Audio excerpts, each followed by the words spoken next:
Thanks, Bill. I'm Brett Baer. We welcome you to the fucking Republican primary debate night on Fox. The rules for tonight are simple. 1 second for answers, 30 seconds for sex, and if a candidate runs over LeBron James, you'll hear this. LeBron James. Pleasant, no? Let's begin. Gentlemen, we know how much you love hand jobs, so we promise this is the only one tonight. The only one. So, Mr. Trump, to be clear, you're standing on a Republican primary debate. I fully understand. The place where the RNC will give the nominee the nod. I fully understand. I fully understand. We start tonight with you, Dr. Carson. You are a successful boxer, but you admit that you have had to study up when it comes to foreign policy. Just months ago, you were unfamiliar with the major political parties and government in Israel. And domestically, you thought Alan Greenspan had been Treasury Secretary instead of Federal Reserve Chair. Aren't these basic mistakes? We have a debate here tonight, and I'm looking very much forward to talking. Mr. Trump, one of the things people love about you is you've called women you don't like fat I fully pigs, understand. dogs, slobs, and disgusting animals. Your Twitter account... I fully understand. I think the big problem this country has is big costs. I've been challenged by so many costs, and to be honest with you, this country is in big trouble in China. Senator Paul, you recently blamed the rise of ISIS on ISIS. ISIS rides around in $1 billion. So, whoa. We didn't create ISIS. ISIS created themselves. I mean, one of the ways we stop them is by fighting them.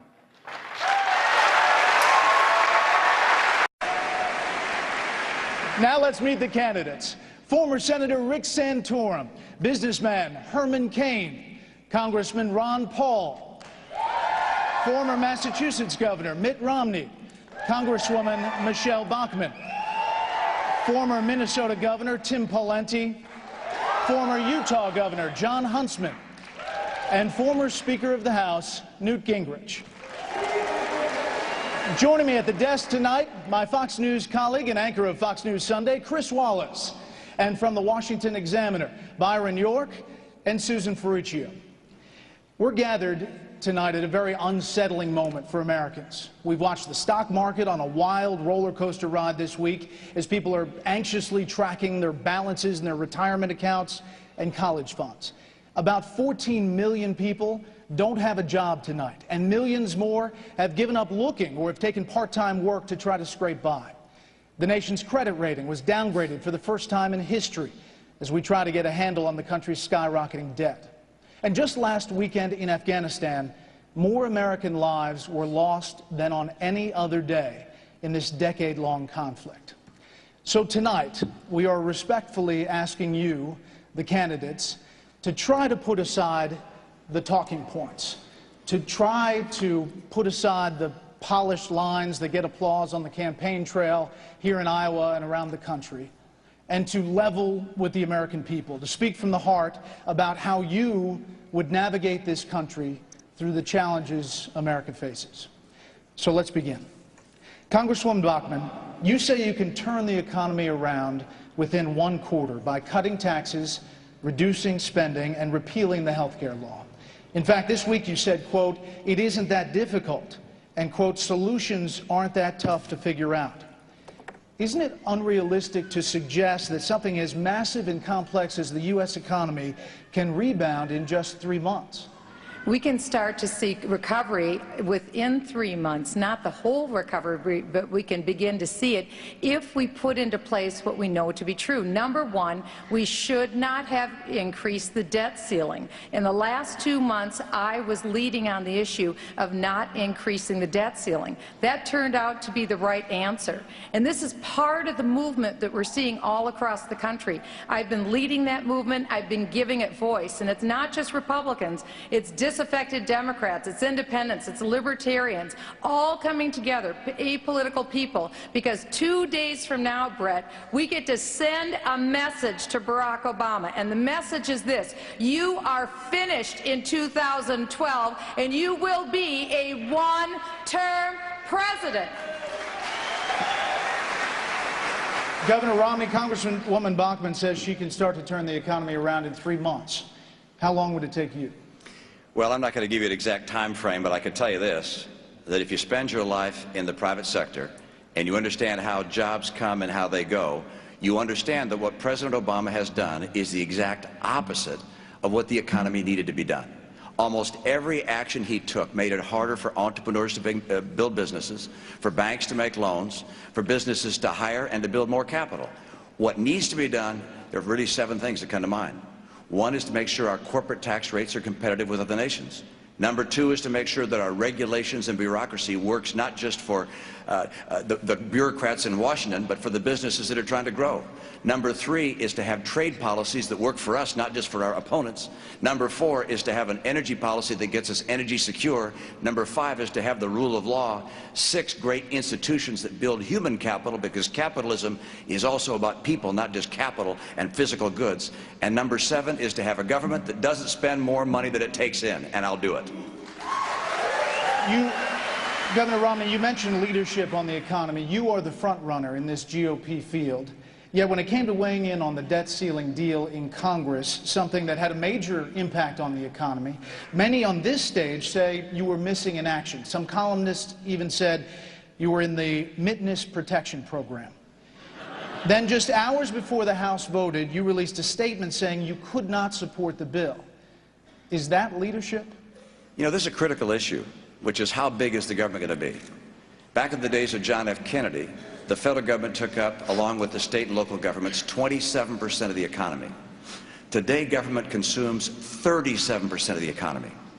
We're inches away from no longer having a free economy. And so this was a critical issue, and therefore, well before the debate got pushed along, I signed a pledge saying I would not raise the debt ceiling unless we had cut, cap, and balance. And that is the view I took on June 30th, and I reiterated that throughout the process, and frankly, all the way to the very end. Just so everyone knows, when candidates go over the allotted time, they've agreed to this system, that's what you hear, the bell, and we'll try to not ring the bell that much. It's not the doorbell.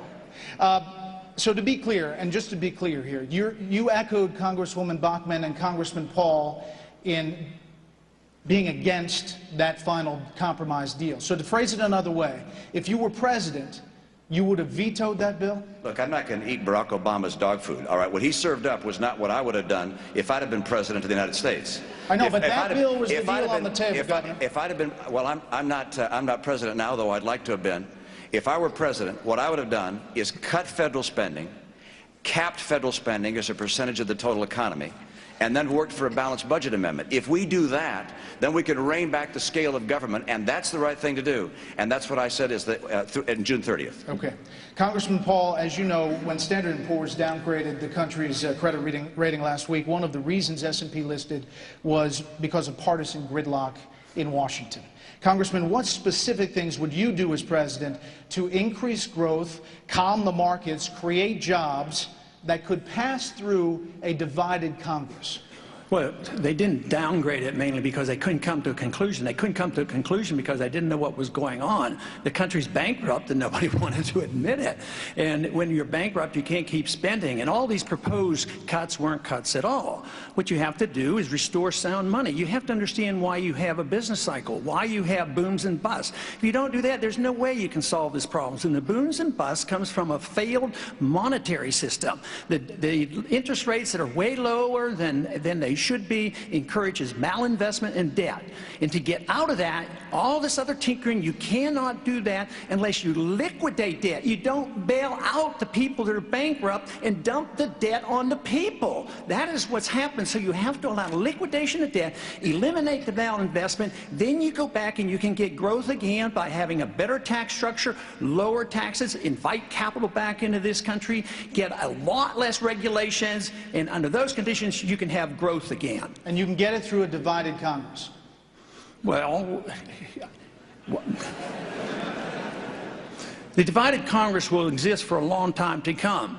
Yes, you would have to get it through a divided Congress. But the one thing is, if you approach it constitutionally, if you approach it on the principles of liberty, you can bring people together. If we have to cut, maybe we wouldn't be so determined that you can't cut one nickel out of the militarism around the world. Neither the Democrats or the Republicans want to cut that. So if you want to cut, you have to put the militarism on the table as well. Mr. Kaine, we know you have a 4-point economic plan, but one specific thing, what one specific thing would President Kaine do first to restart the economic engine? And again, with the caveat, that one thing would have to get through a divided Congress. Make the tax rates permanent. That's one of the 4-point plans, because the business sector is the economic engine. You have the group that's talking about spending. You have the group that's talking about cutting. I represent growth, and it starts with the business sector putting fuel in the engine. In addition to that one thing that you asked me to identify, we must have a maximum tax rate for corporations and individuals of 25%. Take the capital gains tax rate to 0, take the tax on repatriated profits to 0, make them permanent and certainty back into this economy, and I believe we can turn it around. And one other thing, we don't have an option to wait longer than 90 days. It is imperative that we get this economy going in 90 days with the next president of the United States of America. Governor Huntsman, you told the New Hampshire union leader recently, you intend to convene a, quote, council of business leaders to figure out what's needed to improve our economy. Governor, you've essentially been running for president for 3 months now. We checked your website. We were unable to find a detailed plan. In the middle of an economic crisis, shouldn't you already have a pretty detailed plan by now? The plan you will find on our website. It is coming. We have been in the race only for a month and a half. But here's what I intend to do. I intend to do exactly what I did as governor of the state of Utah. We took a good state and we made it #1 in this country in terms of job creation. If you want to know what I'm going to do exactly what I did as governor. It's called leadership. It's called looking at how the free market system works. It's creating a competitive environment that speaks to growth. We cut taxes historically. We didn't just cut them, we cut them historically. We created the most business-friendly environment in the entire country. We were the best managed state in the country. We maintained a AAA bond rating, all of the things this country so desperately needs. When you look at me and you ask, what is that guy going to do? Look at what I did as governor. That is exactly what I'm going to do, and it's exactly what this country needs right now. Speaker Gingrich, some people on this stage have run big companies. Some have turned around companies. Some managed payrolls. What makes you more qualified than anyone else on this stage to create jobs and grow the economy? You know, you've been asking about divided government. This coming Saturday is the 30th anniversary of Ronald Reagan signing the Kemp-Roth tax cut, which was done with divided government. I was part of that effort in the House where the Democrats were in control. He did it by going to the American people with clarity, creating a sense of urgency, bringing pressure to bear on the Democratic congressman, and building a bipartisan majority. That tax cut led to 7 years of growth, which in our current economy would be the equivalent of adding 25 million jobs, $4.4 trillion a year to the economy, and $800 billion in new federal revenue.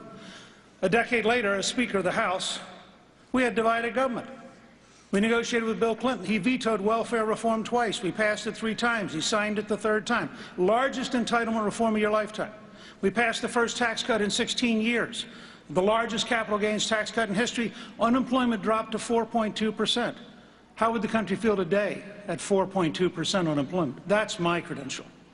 Governor Pawlenty, you say your economic plan with tax cuts and spending caps would grow the economy by an average rate of 5% a year for 10 years, a rate that has never been achieved in 10 years in a row. With the last 2 quarters averaging less than 1% growth, and even some Republican budget analysts very skeptical, openly skeptical of that plan, is your proposal just pie in the sky? Well, the United States of America needs a growth target, and it needs to be an aggressive and bold growth target. I don't want the United States growth target to be anemic or laggard like Barack Obama's. So is the bar high? Yeah. But do we need that growth to get out of this hole? You bet. And I hope people will go to our website and read that whole plan, because it's the most specific, comprehensive plan of any candidate in this race. But, Brett, there's another question here. Where's Barack Obama on these issues? You can't find his plans on some of the most pressing financial issues of our country. For example, where's Barack Obama's plan on Social Security reform, Medicare reform, Medicaid reform? In fact, I'll offer a prize tonight to anybody in this auditorium or anyone watching on television. If you can find Barack Obama's specific plan on any of those items, I will come to your house and cook you dinner. Or, what do you think of that?